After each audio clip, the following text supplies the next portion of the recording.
మనం 10 జిల్లాలు పోయి 33 జిల్లాలు అయినాం. 150 ఉత్తరాలు రాసిన నరేంద్ర మోడీ గారికి పర్సనల్ గా పోయి అడిగిన, ఈ చట్టం ఉందా, ఇది న్యాయం, నేను కొత్త రాష్ట్రం మేము బాగుపడాలి, ఈమంటే ఒక్క నవోదయ పాఠశాల కూడా ఒక్కటంటే ఒక్కటి కూడా ఇయ్యలేదు. ఒక్క నవోదయ పాఠశాల ఇయ్యేది బీజేపీకి, ఒక్క ఓటు కూడా కరీంనగర్ ఎందుకు వేయాలి? ఇలా దయచేసి ఆలోచన చేయాలి. దేశవ్యాప్తంగా 157 మెడికల్ కాలేజీలు పెడితే ఒక్క మెడికల్ కాలేజీ కూడా మన తెలంగాణకు ఇయ్యలేదు. 100 సార్లు అడిగితే కూడా మరి ఒక్క నవోదయ పాఠశాల ఇవ్వని, ఒక్క మెడికల్ కళాశాల ఇవ్వని బీజేపీకి ఎందుకు ఓటేయాలి? బండి సంజయ్ ఇక్కడ ఎంపీ ఏం చేసినా మీరు దయచేసి ఆలోచన చేయాలి. 5 రూపాయలు పనిచేసిండ్రా? 5 రూపాయలు ఏమైనా 10 రూపాయలు పని జరిగిందా? ఇంతకుముందు వినోద్ గారు చెప్పారు, నేను మళ్ళీ చెప్పదలుచుకోలే. అన్నప్పుడు కరీంనగర్ స్మార్ట్ సిటీ కానీ, జాతీయ రహదారులు కానీ, రైలు మార్గం కానీ, ఇంకా అనేక ఇన్స్టిట్యూట్స్ గురించి కానీ కేంద్రంతో పోరాటం చేసిండు. చాలా ఎక్కువ సార్లు పార్లమెంట్ లో మాట్లాడిండు. అసలు బండి సంజయ్ కు వినోద్ కుమార్ కు పోలిక ఉన్నదా? దయచేసి మీరు ఓటు వేసే ముందు ఆలోచించాలని కోరుతా ఉన్నా. ఎటువంటి వాడు మన ఎంపీగా ఉంటే మనకు లాభం అవుతుంది. నిజాయితీగా ఉండి నా ఎంబడి నిజాయితీగా ఆశాంతం ఉద్యమ పొడుగున ఏ నాయకుడు మడమ తిప్పకుండా పనిచేసిన నాయకుడు వినోద్ కుమార్. నిజాయితీకి మారుపేరుగా ఉన్న వ్యక్తి వినోద్ కుమార్. ఏ జిల్లా ప్రజలకు తన ఎంపీ గెలిపించిండ్రో వాళ్ళ కోసం అన్ని రకాలుగా ముఖ్యమంత్రిగా నాతో గాని కేంద్రంతో గాని కొట్లాడి ఈ ప్రాంతానికి పనులు గాని, డబ్బులు గాని, నిధులు గాని రాబట్టడానికి అన్ని విధాలా పనిచేసిన వ్యక్తి వినోద్ కుమార్. దయచేసి ఆలోచన చేయాలి. కేసీఆర్ నిన్నాడు ఒక ఎకరం పొలం ఎండిందా? మరి ఇవాళ ఏం బీమారి వచ్చింది? ఈ బీమారి ఇట్లే ఉన్నానా? మళ్ళా తెలంగాణ ఆత్మహత్యలు రావన్నా? మేము ఏం చేసినా ఒక పథకం ప్రకారం చేసినాం, ఒక సిస్టమ్ ప్రకారం చేసినాం. తెలంగాణలో వ్యవసాయ స్థిరీకరణ జరగాలని వ్యవసాయ పాలసీ పెట్టుకున్నాం. నాకు ఎవరు దరఖాస్తు చేయలే, దండం పెట్టలే, ఎవరు ధర్నా చేయలే. రైతు బంధు తెచ్చినాం. దేశంలో ఏ రైతు నాయకుడు చేయలే. చరణ్ సింగ్, దేవిలాలు, మహారాష్ట్రలో వసంత్ దాదా పాటిల్, చాలా మంది రైతు బిడ్డలు ముఖ్యమంత్రులు అయినారు. కానీ వాళ్ళు ఎవరు పెట్టలే. ఇండియాలోనే మొట్టమొదటిసారిగా రైతు బంధు అనే పథకం పేరు పెట్టి స్టార్ట్ చేసిందే కేసీఆర్ ప్రభుత్వం కాదా? మీరు ఆలోచించాలని నేను కోరుతా ఉన్నా. రైతు బీమా, రైతు చచ్చిపోతే అడిగే దిక్కు లేకుండే. రైతు ఏ గుంట భూమిన రైతు చనిపోయినా 5 లక్షల రూపాయల బీమా తెచ్చిపెట్టినాం. ఇలా దాని గురించి వివరం లేదు. ఏ విధంగా పరిశ్రమలు వచ్చినాయి, ఏ విధంగా ఐటీ వచ్చింది, ఏ విధంగా రాష్ట్ర జీఎస్డీపీ పెరిగింది, ఏ విధంగా రాష్ట్ర పర్ క్యాపిటా పెరిగింది. దయచేసి కరీంనగర్ మేధావులు, తెలంగాణ ప్రజలు తమ పార్లమెంట్ లో ఓటేసే ముందు ఈ విషయాలన్నీ కూడా ఆలోచన చేయాలి. మీ అందరికీ నేను కోరేది ఒకటే, నేను పెద్ద లంబాచౌడ గంట సేపు మాట్లాడా, మీరన్నీ చూస్తున్నారు, ప్రతిదానికి మీరే సాక్షులు. కేసీఆర్ నాడు ఎంత పచ్చని పొలాలుండే, ఎట్లా 24 గంటల కరెంట్ ఉండే, ఇలా ఇంత మాయలమే ఎట్లా మాయమైనాయి, ఎందుకు మాయమైనాయి? ఈ అసమర్థ కాంగ్రెస్ పాలకులు బోగస్ మాటలు చెప్పారు. రైతులకు బోనస్ ఇస్తామన్నారు. మొన్న వానకాలం పంట బోనస్ ఇచ్చారా? ఇప్పుడు యాసంగి గురించి ఇస్తామని చెప్తున్నారా? అంటే బోనస్ బోగస్ అయిపోయింది. ఈ విధంగా అనేక విషయాలలో పదవికి ఇప్పుడే వచ్చినాం కదా, ఇప్పుడే అబద్ధం ఆడితే ఎట్లా అనే ఇది కూడా లేకుండా అడ్డగోలుగా మాట్లాడుకుంటూ, నానా బూతులు మాట్లాడుకుంటూ, ఒకటే రకంగా కేసీఆర్ మీద ఏడ్చుకుంటూ వాళ్ళు పనిచేస్తా ఉన్నారు. మీరు చూస్తా ఉన్నారు. కాళేశ్వరం ప్రాజెక్ట్, దానిలో మేడిగడ్డ బ్యారేజ్ 100 కాంపోనెంట్లలో అదొక చిన్న కాంపోనెంట్. దాంతో కొంచెం ఇసుక జారి 2 పిల్లలు కుంగినాయి. అదేందో ప్రళయం బద్దలైనట్టు, దేశమే కుట్టుకపోయినట్టు. నేను 2-3 రోజుల తర్వాత టీవీలో కూర్చుంటున్నా, ప్రతి ఇంటికి చేరుకొని చెప్తా కాళేశ్వరం సంగతి ఏందో, ఎందుకు కఠినమో. కాళేశ్వరం పుణ్యమే కదా, ఎంత బ్రహ్మాండంగా ఈ జిల్లాలో నీళ్లు వచ్చినాయి.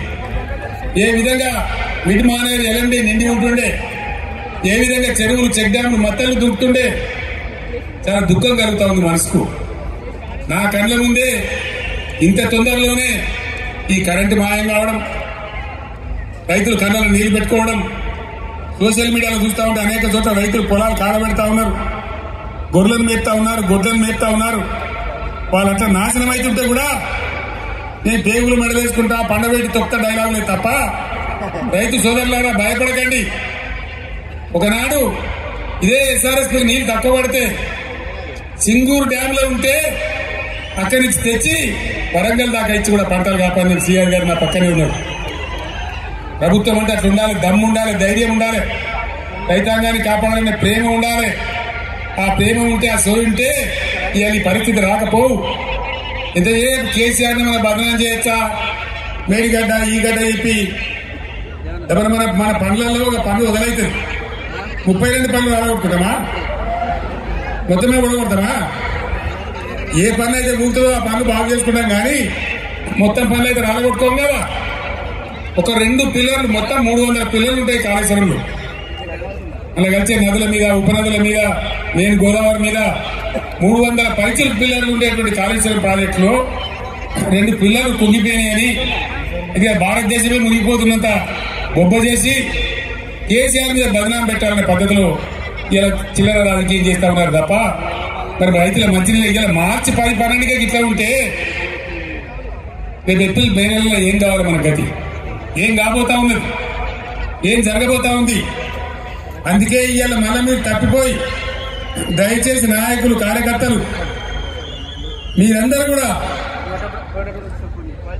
వినోద్ గారు కోరినట్టు గ్రామాల్లో చర్చ పెట్టాలి. ప్రతి బీఆర్ఎస్ కార్యకర్తకు నాయకులు నేను విజ్ఞప్తి చేస్తా ఉన్నా, ఏ విషయం చూసినా కూడా వీళ్ళ వైఖరి సరి అయిన పద్ధతిలో లేదు. ఇప్పుడు వచ్చిన ప్రభుత్వం ఒక అంకుశం లాగా బీఆర్ఎస్ ఉండాలి. బీఆర్ఎస్ బలం తెలంగాణ బలం.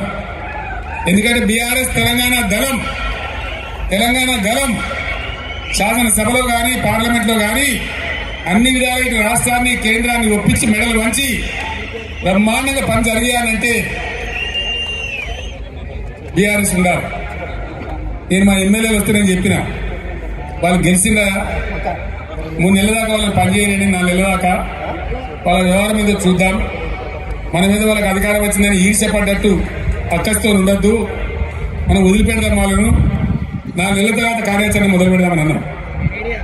ఒక్కటంటే ఒక్క మాట మీద ఖాయం ఉండద్దా? ఉరుకుర్రి 2 లక్షలు రుణం తెచ్చుకోండి. 9 తారీఖు నాడు నేను మాఫీ, డిసెంబర్ 9 నాడు. అందుకే ఈరోజు బీఆర్ఎస్ ఎమ్మెల్యేలు ప్రశ్నిస్తా ఉన్నారు, బీఆర్ఎస్ నాయకులు ప్రశ్నిస్తా ఉన్నారు. మీ అందరూ నేను కోరేది ఒకటే, తెలంగాణ బలంగా ఉండాలంటే బీఆర్ఎస్ బలంగా ఉండాలి, ప్రశ్నించేవాడు ఉండాలి. తెలంగాణ సోయి ఉన్నవాడు, తెలంగాణ ఉద్యమం తెచ్చిన వాళ్ళు, దేవుని దగ్గర దాకా కొట్లాడినోళ్ళు, సాగు అంచు దాకా పోయి సాగు నోట్లో తలకాయ పెట్టినోళ్ళు, వాళ్ళకు ఉంటుంది కడుపు నొప్పి తెలంగాణ గురించి. కాబట్టి నేను తెలంగాణ యావత్ ప్రధానికాన్ని కోరుతా ఉన్నా, నా మాటల్ని మీరు దయచేసి ఆలోచన చేయండి. ఈరోజు ప్రభుత్వం నడిపే విధానం చూడండి, మేము ఉన్నప్పుడు ఎంత గౌరవంగా నడిపినామో చూడండి, ఎన్ని రకాల స్కీములు తెచ్చి ప్రజలను ఎట్లా కడుపులో పెట్టుకున్నామో చూడండి. ఇలా చేనేత కార్మికులు బతుకమ్మ చీరలను తెచ్చినాం, తమాషకు తేలే, చక్కెర గింతల కోసం తేలే. నేను అన్నాడు ఉద్యమంలో నేను ప్రొఫెసర్ జయశంకర్ సిరిసిల్ల నుంచి పోతుంటే మధ్యరాత్రి పూట గోదల మీద కార్ లైట్లు కనబడతా ఉన్నాయి. ఆత్మహత్యలు చేసుకోవద్దు, సాగు సమస్యలకు పరిష్కారం కాదు అని. అవి చూసి మేము కళ్ళలో నీళ్లు పెట్టుకుని ఏడ్చినాం. 60 ఏళ్ల స్వతంత్రంలో ఇలా సాగుల గురించి, ఆత్మహత్యల గురించి మాట్లాడుతున్నామంటే సిగ్గుపడాలి. తెలంగాణ వస్తు తప్ప బతకమని సిరిసిల్లలో ఒకటే రోజు 11 మంది చేనేత కార్మికులు చచ్చిపోతే పార్టీ నుంచి నేను 50 లక్షల రూపాయలు తెచ్చి మీ దండం పెట్టమని ఒక ఏడాది దాకా సాగుకుర్రి, తెలంగాణ వచ్చేదాకా బతకండి, మేము మిమ్మల్ని బతికించుకుంటామని చెప్పినామన్నాడు. దాన్ని దృష్టిలో పెట్టుకుని విద్యార్థులు వేసుకున్న యూనిఫామ్లు కావచ్చు, పేద వర్గాల మహిళల కోసం పండగకు కొనుక్కోలేని వాళ్ళ కోసం బతుకమ్మ చీరలు కావచ్చు, పథకం తెచ్చి వాళ్ళకి ఇచ్చినాం. చేనేత మిత్రాలంటే ఎన్నో కార్యక్రమాలు పెట్టినాం. మీరు చూస్తా ఉన్నారు, గత 7-8 సంవత్సరాల నుంచి చేనేత కార్మికుల ఆత్మహత్యలు ఆగిపోయినాయి. పవర్ లూమ్స్ ఎంకరేజ్ చేసినాం, వాళ్ళని కాపాడే ప్రయత్నం చేసినాం. ఏం చేసినా ప్రజలను దృష్టిలో పెట్టుకొని, పేద వర్గాలను దృష్టిలో పెట్టుకొని, రైతులను పెట్టుకొని చేసినాం.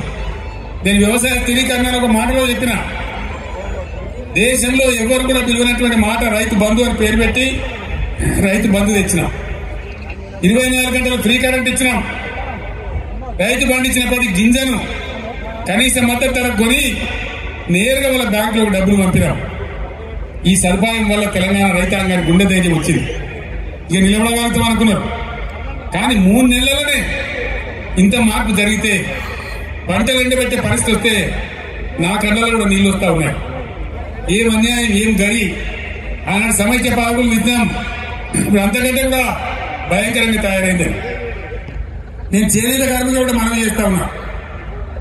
మీరు మళ్ళీ బతకాలంటే మీ తరఫున కొట్లాటోళ్ళు అసెంబ్లీలో ఉన్నారు, పార్లమెంట్ లో ఉండే అవసరం ఉంటుంది.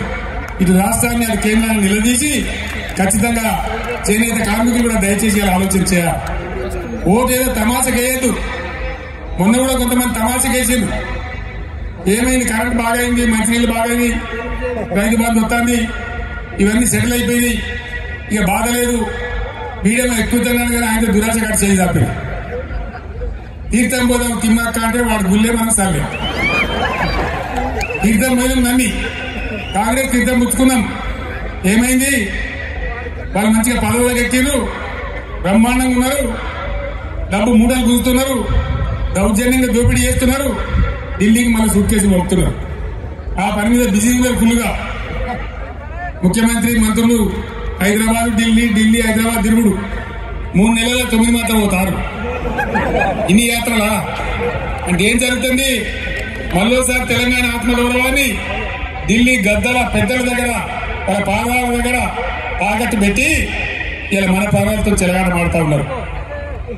ఇది ఇట్టే కొనసాగన్నా, ఈ విధంగానే ఉన్నానా, లేక ప్రజల పక్షాన బలంగా గలం వినిపించి పోరాడేటువంటి నాయకులు ఇలా పార్లమెంట్ పోవాలన్నా దయచేసి ఆలోచన చేయాలి. ఎందుకు బీఆర్ఎస్ కు ఎంపీలు ఇంతకుముందు 4 బీజేపీ ఎంపీలు ఏం చేసిండ్రు? ఏకైనా పైసలు తెచ్చిండ్రా? ఏమైనా లాభం చేసిండ్రా రాష్ట్రానికి? దయచేసి ఆలోచన చేయాలి.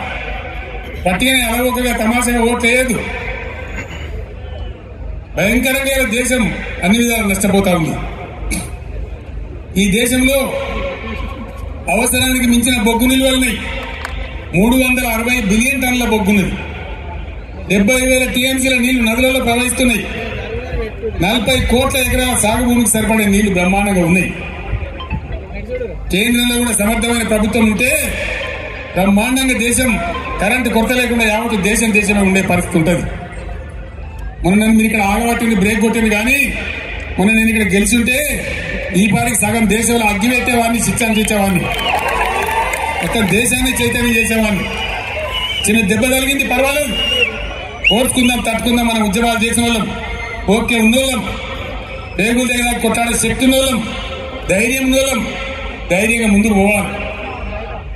మేము దళిత బంధు తెచ్చినా, చేనేత కార్మికుల కోసం తెచ్చినా, రైతు బంధు తెచ్చినా, కులము మతము జాతి ప్రసక్తి లేకుండా మైనార్టీ రెసిడెన్షియల్ పాఠశాలలు పెట్టినా, బీసీలకు పెట్టినా, ఎస్సీలకు పెట్టినా, ఎస్సీలకు పెట్టినా, కులం చూడలే, మతం చూడలే, జాతి చూడలే. ఇలా మనం కూడా తెలంగాణ జాతిగానే నిలబడాలి, కలబడాలి. దయచేసి మీ అందరినీ ప్రార్థించేది, నేను లంబాచోడ ఉపన్యాసం చెప్పడానికి రాలే. ఒక మెసేజ్, ఒక టేకాఫ్. ఇది లక్ష్మీ గడ్డ కాబట్టి, ఇదే గడ్డ నుంచి తెలంగాణ సాధించినాం కాబట్టి నేను మీకు అందరికి ఒకసారి నమస్కరించి ఈ అప్పీల్ తెలంగాణకు చేసి బ్రహ్మాండంగా చేయాలని చెప్పి నేను ప్రయత్నం చేస్తా ఉన్నా. కాంగ్రెస్ గవర్నమెంట్ లో మీరెవరు భయపడే అవసరం లేదు నేను చెప్తా ఉన్నా. పోలీస్ సోదరులారా మీకు మనవి చేస్తా ఉన్నా, మీరు అనవసరంగా గ్రామాలలో చిచ్చులు పెట్టి సోషల్ మీడియా పోస్టులు పెట్టిన కూడా బెదిరిస్తా ఉన్నారు. ఇది మంచిది కాదు. మీరు చూడండి, ప్రజల స్పందన చూడండి. నేను అడుగుతా ఉన్నా, మీ పోలీసులకు రాజకీయాలు ఎందుకండి? ఏ లెక్కన్నా మీకు రాజకీయాలు? నేను ఎవరికి అధికారం శాశ్వతం? మేము 10 ఏళ్ళు ఉన్నాం ప్రభుత్వంలో. మా మీద కూడా కొన్ని కుక్కలు మురిగినా కానీ ఏమైనా పాపాన్ని వాడబోతున్నాం. కానీ మేము ఈ దౌర్జన్యాలు చేయలే. మేము ఉన్న కనుక పోలీసులు ఇయ్యాల చేసే దౌర్జన్యాలు పోలీసుతో చేయిస్తే ఈ కాంగ్రెస్ వాడు ఒక్కడు మిగిలిన అసలు ఈ రాష్ట్రంలో మేము అటుపోలే, ఆ దారి పట్టలే. నేను ప్రజల సంక్షేమం కోసం పనిచేసిన, 24 గంటల కరెంటు కోసం పనిచేసిన, పేద ప్రజల ఆకలి తీర్చాలని పనిచేసినాం, ముసలి మృగవాళ్లకు 2000 రూపాయల పెన్షన్ ఇచ్చి ఆడుకున్నాం. ఎంత చెప్పినామో అంత అమలు చేసి చూపించినాం. ఒకటో వారంలో తప్పితే అన్నిటికన్నీ అమలు చేసినాం. 1,70,000 మంది విద్యార్థులకు ఉద్యోగాలు కల్పించినాం. అన్ని కూడా చేసినాం. సరే, జరిగింది ఏదో జరిగింది. భవిష్యత్తులో ఇప్పుడు జరగాల్సింది మీ అందరినీ కోరేది, ఈ కరీంనగర్ లో నిలువెత్తున తెలంగాణ సోయి నింపుకున్నవాడు మన వినోద్ కుమార్. క్లీన్ క్యారెక్టర్ అన్న వ్యక్తి మన వినోద్ కుమార్. ఈయనకు బండి సంజయ్ పోలిక లేదు, పొందడం లేదు, నక్కన నాగలోకనుకున్న తేడా ఉంది. ఈ విషయాలు గమనించి ఎవరుంటే బాగుంటారనేది మీరు నిర్ణయించి దయచేసి వినోద్ కుమార్ గారిని గెలిపించాలి అని నేను కోరుతా ఉన్నా. ఎవరైనా ఈరోజు కాంగ్రెస్ వాడు కానీ బీజేపీ కానీ గుండెల నిండా జై తెలంగాణ అంటాడా? ఎవరన్నా మళ్ళా ఇదే గులాబీ జెండా, ఇదే వినోద్ కుమార్ ఉపన్యాసం మొదలుపెట్టేటప్పుడు ముగించేటప్పుడు 2 సార్లు గుండె వదిలిపోయేలాగా జై తెలంగాణ అన్నాడు. నేను కూడా మీ అందరినీ కోరుతున్నా, ఆనాడు 17 నాడు 2001 మే 17 అయితే సింహగర్జన చేసినామో అదేవిధంగా ఇలా మత సామరస్యంతో కులం మతం జాతి లేకుండా అందరం కలిసి ముందుకు పోవాలి, అందరం గొప్పగా బతకాలి. ఇవాళ రంజాన్ ప్రారంభమైంది. తెలంగాణ వ్యాప్తంగా ఉన్న ముస్లిం సోదరులందరికీ ఈ కరీంనగర్ వేదిక నుంచి నేను రంజాన్ శుభాకాంక్షలు తెలియజేస్తా ఉన్నా, రంజాన్ ముబారక్ కూడా తెలియజేస్తా ఉన్నా. అందరం కలిసి తెలంగాణ జాతి యావత్తు ఏకతాటిపై కలిసి కుల మతాలకు అతీతంగా అందరం బాగుపడే కోసం మళ్ళా ఈ గులాబీ జెండా ఉంటేనే తెలంగాణకు రక్ష. కాబట్టి ఈ పార్లమెంట్ ఎన్నికల్లో అన్ని స్థానాలలో కూడా మనం ముందుకు దూసుకొని పోవాలి. కార్యకర్తల నాయకులుగా మనవి, పవర్ బ్రోకర్గాళ్ళు ఎప్పుడు ఉంటారు, కొన్ని బేవార్స్ ఛానళ్ళు ఎప్పుడు ఉంటాయి.